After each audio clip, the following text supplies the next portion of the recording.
Assalamualaikum warahmatullahi wabarakatuh.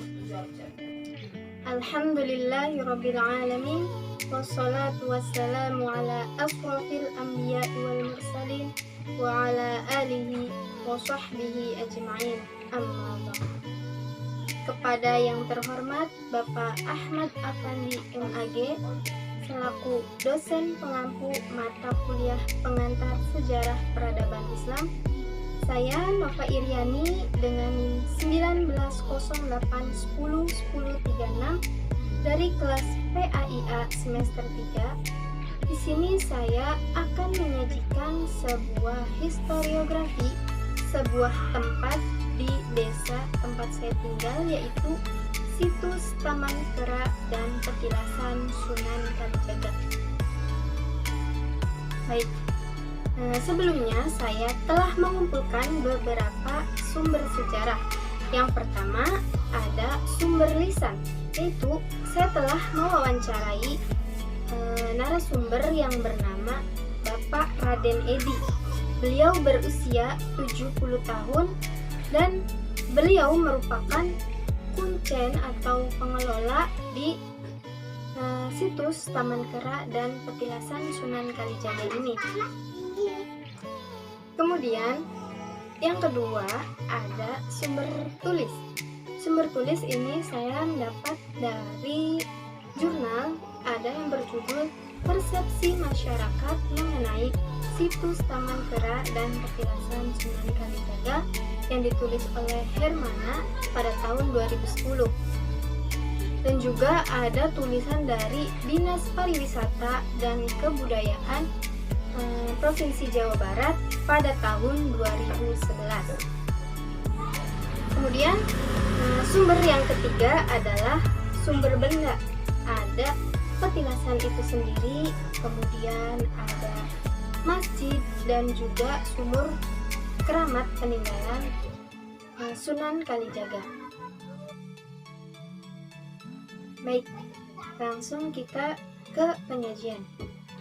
Situs Taman Kera dan Petilasan Sunan Kalijaga, Kota Cirebon.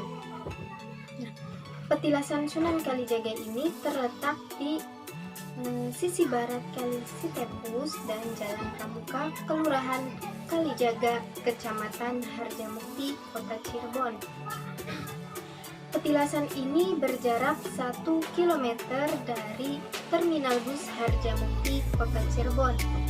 Situs ini dikitari makam dan alas yang ditanami tanaman keras dan pemukiman penduduk di sebelah barat, utara, dan selatan. Bangunan petilasan yang oleh penduduk disebut dengan pesarean yang berasal dari bahasa Jawa yang berarti tempat beristirahat, ini berbentuk huruf L dan memiliki 3 ruangan.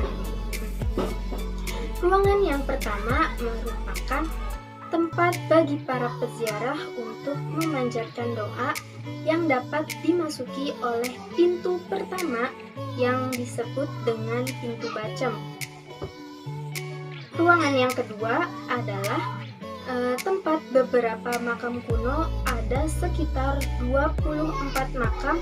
Itu merupakan makam pengikut Sunan Kalijaga, dan salah satunya adalah Sultan Palembang, yaitu Sultan Badarudin. Ruangan yang ketiga ada petilasan atau pesarean Sunan Kalijaga yang ditutupi dengan kelambu dan hanya boleh dimasuki oleh orang-orang tertentu.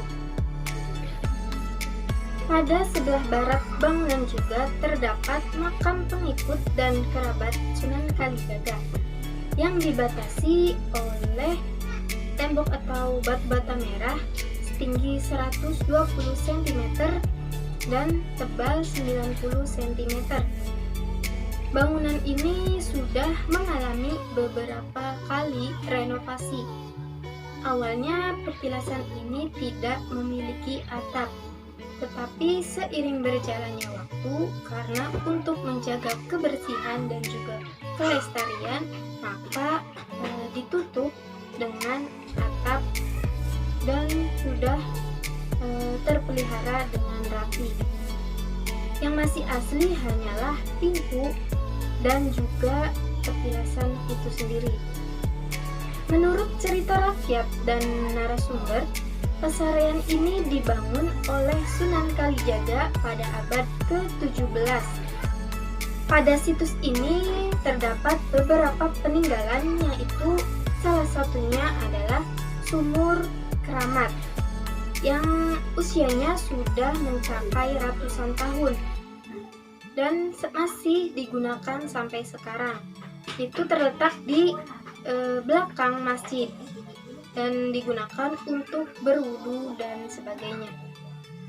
Kemudian ada juga Sumur Wasiat. Nah, Sumur Wasiat ini merupakan tempat Sunan Kalijaga untuk berwasiat. Selain itu, situs ini juga terdapat Masjid Keramat yang dahulu dindingnya itu terbuat dari kayu dan beratap belarak atau welik.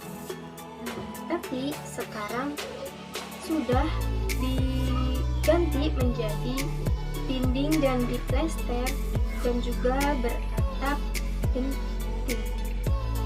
Petilasan ini merupakan salah satu cagar budaya di Cirebon. Petilasan ini hampir setiap hari ramai dan dipenuhi oleh para peziarah dari berbagai daerah. Motivasi para peziarah ini, mereka umumnya itu dilandasi dengan niat atau tujuan yang didorong oleh kemauan batin yang mantap. Sunan Kalijaga datang ke Cirebon dan menetap cukup lama dan dengan waktu yang berbeda. Pertama, Sunan Kalijaga datang ke Cirebon itu untuk menimba ilmu kepada Syekh Datul Kafi di Pasambangan Gunung Jati. Kemudian yang kedua, dalam rangka menjalankan tugasnya sebagai wali. Dan yang ketiga, rintis pembangunan kerajaan Cirebon.